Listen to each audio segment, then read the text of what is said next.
लोकसभा चुनाव के बाद एनडीए ने भले ही केंद्र में सरकार बना ली हो, लेकिन अब भाजपा के अंदर कुछ असंतोष सा नजर आने लगा है। भाजपा के ही नेता अपनी पार्टी की कार्यप्रणाली पर सवाल खड़े करने लगे हैं और ये हिदायत देने लगे हैं, अगर वक्त रहते पार्टी नहीं संभली तो आने वाला वक्त भाजपा के लिए सही नहीं होगा। ऐसा क्यों कहा जा रहा है, इस बारे में हम आपको इस वीडियो में बताएंगे। लेकिन उससे पहले हम आपको बता दें कि लोकसभा चुनाव के बाद देश में 7 राज्यों में 13 सीटों पर हुए विधानसभा चुनाव के नतीजे आ गए हैं। इन सभी सीटों पर 10 जुलाई को वोटिंग हुई थी। इनमें से कांग्रेस ने 4, टीएमसी ने 4, भाजपा ने 2, आप, डीएमके और निर्दलीय ने 1-1 सीटें जीती हैं।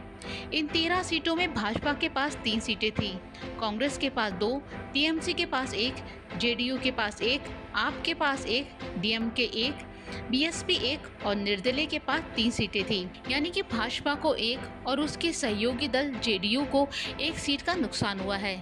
वहीं कांग्रेस को 2 और टीएमसी को 3 सीटों का फायदा हुआ है। हिमाचल में भाजपा में शामिल हुए 3 में से 1 निर्दलीय ही चुनाव जीत पाए और 2 हार गए। वहीं पंजाब में भी आप से आए कैंडिडेट चुनाव हार गए। उपचुनाव के ये नतीजे भाजपा के लिए चिंता करने वाले हैं, क्योंकि केंद्र में सरकार होने के बाद भी भाजपा को नुकसान हुआ है। ऐसे में पार्टी को यह सोचने की जरूरत है, आखिर उपचुनाव में पार्टी को जन आधार क्यों खोना पड़ा। एक तरफ जहां पार्टी को इस बारे में सोचने की जरूरत है, वहीं दूसरी तरफ केंद्रीय मंत्री नितिन गडकरी ने भाजपा को लेकर बड़ा बयान दे दिया है। नितिन गडकरी ने कहा कि भाजपा कांग्रेस की गलती न दोहराए। उन्होंने कहा कि भाजपा अलग सोच वाली पार्टी है, इसलिए वो बार बार जनता का विश्वास जीत रही है। अगर हम वही करते रहेंगे जो कांग्रेस करती थी, तो उनके सत्ता से जाने और हमारे आने का कोई मतलब नहीं है। गडकरी ने कहा कि भाजपा को इसलिए वैसी गलती नहीं करनी है जो कांग्रेस करती थी, जिसके कारण उसे सत्ता से बाहर होना पड़ा था। नागपुर से लोकसभा सांसद नितिन गडकरी ने गोवा में भाजपा की कार्यकारिणी बैठक के दौरान ये बात कही। उन्होंने अपने नेताओं और अपनी पार्टी की तारीफ के साथ ही उसे आगाह भी किया। केंद्रीय मंत्री नितिन गडकरी ने कहा कि कांग्रेस की गलतियों के कारण जनता ने भाजपा को चुना है। हमें भ्रष्टाचार मुक्त देश बनाना है और इसके लिए हमारे पास एक योजना होनी चाहिए। उन्होंने कहा कि आने वाले दिनों में पार्टी कार्यकर्ताओं को ये पता होना चाहिए कि राजनीतिक, सामाजिक और आर्थिक सुधार लाने का एक साधन है।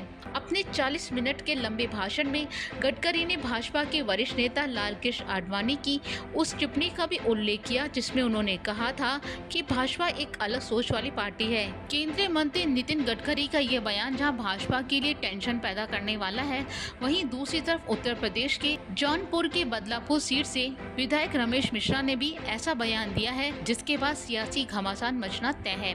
दरअसल भाजपा विधायक रमेश मिश्रा ने कहा कि यूपी में आज जो हमारी सरकार की स्थिति है वो बहुत ही खराब है। ऐसी स्थिति में 2027 के चुनाव आने तक हालात और खराब हो जाएंगे, जिससे हमारी सरकार बनने की स्थिति नहीं है। उन्होंने कहा कि समाजवादी पार्टी जिस तरह से पीडीए की बात कर रही है, उससे लोगों में व्यापक तौर पर भ्रामक की स्थिति पैदा हो रही है। उस हिसाब से देखूं तो आज की तारीख में हमारी पार्टी की स्थिति अच्छी नहीं है। स्थिति अच्छी हो सकती है, उसके लिए मैं समझता हूं कि केंद्रीय नेतृत्व को बड़े निर्णय लेने होंगे। केंद्रीय नेतृत्व को पूरी तरह से यूपी के चुनाव पर फोकस करना होगा। रमेश मिश्रा ने कहा कि भाजपा के एक कार्यकर्ता को मन से लड़ाना होगा, तभी हम दोबारा सरकार बना सकते हैं।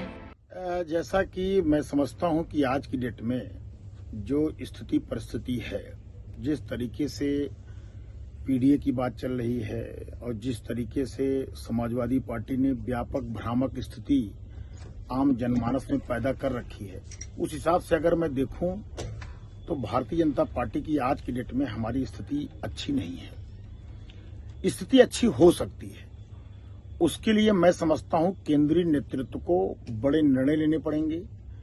केंद्रीय नेतृत्व को जो है कहीं न कहीं उत्तर प्रदेश के चुनाव पे पूरी तरीके से फोकस करना पड़ेगा।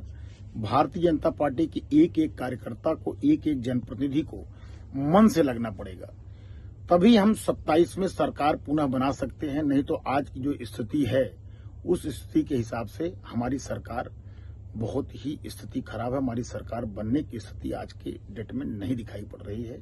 इसलिए मेरा केंद्रीय नेतृत्व से निवेदन है कि हम चाहते हैं, पूरी जनता चाहती है, आपके जो कोर वोटर हैं वो चाहते हैं कि भारतीय जनता पार्टी की सरकार 2027 में पुनः बने, इसलिए एक एक कार्यकर्ताओं के मन की बात यह है कि आपको बड़ा निर्णय लेना पड़ेगा जिससे कि भारतीय जनता पार्टी की सरकार पुनः बन सके।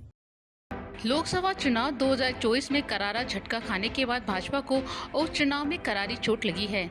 उसे पश्चिम बंगाल से लेकर हिमाचल तक अपनी सीटें गंवानी पड़ी।